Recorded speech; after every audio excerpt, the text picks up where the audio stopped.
Hello, ಎಲ್ಲರಿಗೂ ನಮಸ್ಕಾರ. ಎಲ್ಲರೂ ಹೇಗಿದ್ದೀರಾ? ಚೆಂದ ಇದ್ದೀರಾ ಅಂದ್ಕೊಳ್ತೀನಿ. ನಾನು ಚೆಂದ ಇದ್ದೀನಿ. ನಾನಿವತ್ತು ಬಿಸಿಬೇಳೆ ಬಾತ್ ಪೌಡ್ರ್ ಮಾಡೋದು ತೋರಿಸ್ತಾ ಇದ್ದೀನಿ. ನಾನು ಬಿಸಿಬೇಳೆ ಬಾತ್ ಪೌಡ್ರಿಗೆ 1.5 ಕಪ್ ಧನಿಯಾ ತೊಗೊಂಡಿದ್ದೀನಿ, 1/4 ಕಪ್ಪಷ್ಟು ಕಡಲೆಬೇಳೆ, 1 ಕಪ್ಪಷ್ಟು ಉದ್ದಿನಬೇಳೆ, ಒಂದು ಅರ್ಧ ಸ್ಪೂನಷ್ಟು ಅರಿಶಿನ ಪುಡಿ, ಒಂದು ಅರ್ಧ ಸ್ಪೂನಷ್ಟು ಇಂಗು, ಒಂಚೂರು ಒಣಕೊಬ್ಬರಿ, ಚಕ್ಕೆ ಒಂಚೂರು, ಒಂದು 15ರಿಂದ 16 ಬ್ಯಾಡಿಗೆ ಮೆಣಸಿನ್ಕಾಯಿ ತೊಗೊಂಡಿದ್ದೀನಿ. ನಾನಿವಾಗ ಇದನ್ನು ಮಾಡೋದು ತೋರಿಸ್ತೀನಿ. ಫಸ್ಟ್ ಇದನ್ನೆಲ್ಲ ಹುರ್ಕೊಳ್ತೀನಿ. ಫಸ್ಟ್ ಧನಿಯಾ ಹಾಕ್ಕೊಳ್ತಾ ಇದ್ದೀನಿ. 1.5 ಕಪ್ ಧನಿಯಾ,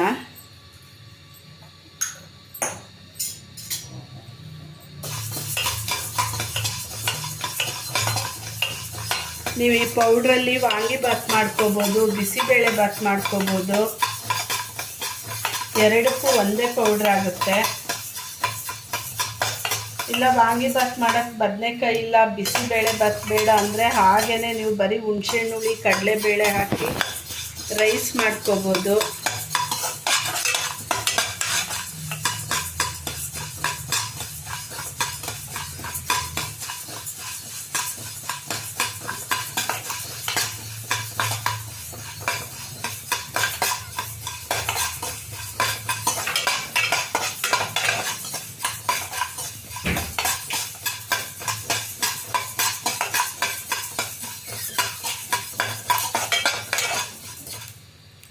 ನಾನಿಲ್ಲಿ ಯಾವುದೇ ಜೀರಿಗೆ, ಮೆಣಸು, ಮೆಂತ್ಯ ಏನೂ ಉಪಯೋಗಿಸ್ತಾ ಇಲ್ಲ.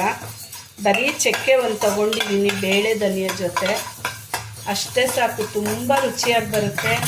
ಮಾಡ್ಕೊಂಡು ನೋಡಿ.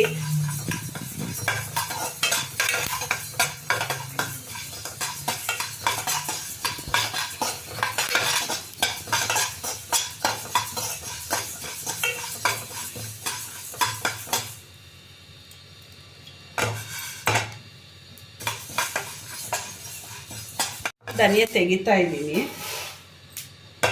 ನೆಕ್ಸ್ಟ್ ಉದ್ದಿನಬೇಳೆ ಹಾಕ್ಕೊಳ್ತಾ ಇದ್ದೀನಿ, 1 ಕಪ್ಪಷ್ಟು. ಉದ್ದಿನಬೇಳೆ ಸ್ವಲ್ಪ ಜಾಸ್ತಿ ಇದ್ದರೆ ರುಚಿ ಜಾಸ್ತಿ ಇರುತ್ತೆ. ಕಡಲೆಬೇಳೆ ಅದಕ್ಕಿಂತ ಸ್ವಲ್ಪ ಕಮ್ಮಿ ಹಾಕ್ಕೊಳ್ಳಿ. ಈಗ ಉದ್ದಿನಬೇಳೆ ಆಗಿದೆ, ಕಡಲೆಬೇಳೆ ಹಾಕ್ಕೊಳ್ತಾ ಇದ್ದೀನಿ. ಉದ್ದಿನಬೇಳೆಗಿಂತ ಸ್ವಲ್ಪ ಕಮ್ಮಿ ಕಡಲೆಬೇಳೆ ತೊಗೊಂಡಿದ್ದೀನಿ.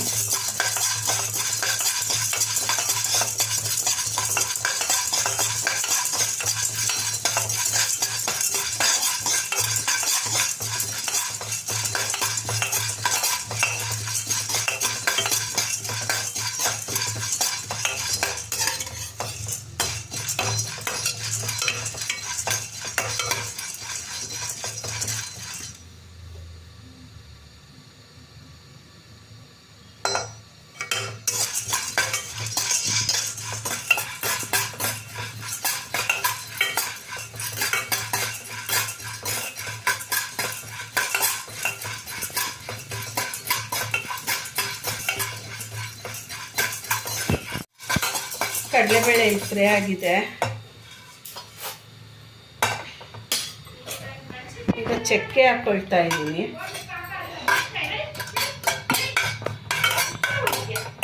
ಚಕ್ಕೆ ಆಗಿದೆ, ಒಣಕೊಬ್ಬರಿ ಹಾಕ್ಕೊಳ್ತಾ ಇದ್ದೀನಿ.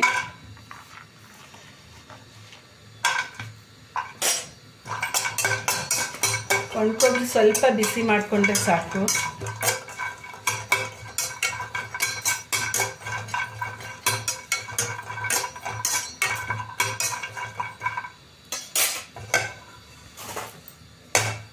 ಬ್ಯಾಡಿಗೆ ಮೆಣಸಿನ್ಕಾಯಿ ಹಾಕ್ಕೊಳ್ತಾ ಇದ್ದೀನಿ.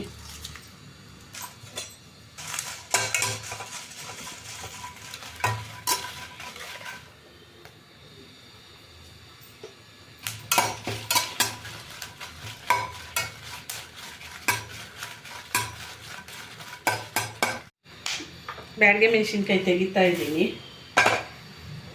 ಈಗ ಇದಕ್ಕೇ ಇಂಗು,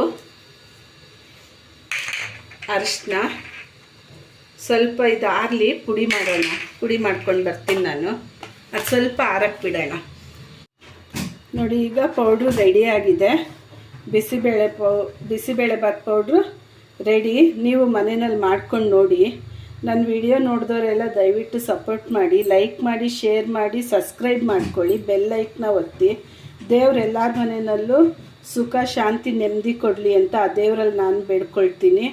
ಇಲ್ಲಿಗೆ ನಾನು ವಿಡಿಯೋ ಮುಗಿಸ್ತಾ ಇದ್ದೀನಿ. Thank you.